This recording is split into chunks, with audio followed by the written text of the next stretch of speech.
তো ফারিয়া আপু, দুঃখের বিষয় হচ্ছে আমিও রিসেন্টলি বিয়ে করছি। আচ্ছা, তো বাসর রাত্রে আমি বউকে যেয়ে বললাম, বাবু তুমি একটু অপেক্ষা করো, আমি আমার একটা বন্ধুর সাথে একটু দেখা করে আসতেছি।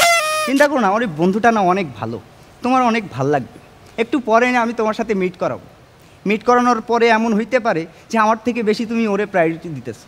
ও তাও বলে যে না বাবু প্লিজ আমাকে একা ছেড়ে যাইও না। আমি বললাম, আরে পাগলি, আমি হিসু করতে যাইতেছি।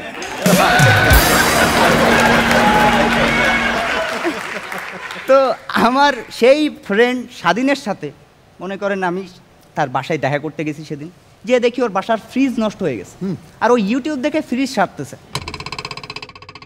ইউটিউব দেখে ফ্রিজ ঠিক করবার পর ফ্রিজের প্লাগটা আমার হাতে দেওয়ার কি মানে ভাই?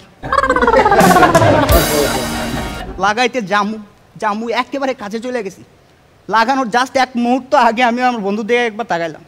রনি ভাই, বিশ্বাস করেন আমার যেই বন্ধু ফেসবুকের প্রত্যেকটা ফ্রেন্ড রিলেটেড মিমতে আমারে ট্যাগ করতো, মেনশন করতো অ্যাজ আ বেস্ট ফ্রেন্ড, আমার সেই বন্ধু দূরে এমনি দাঁড়ায় আছে।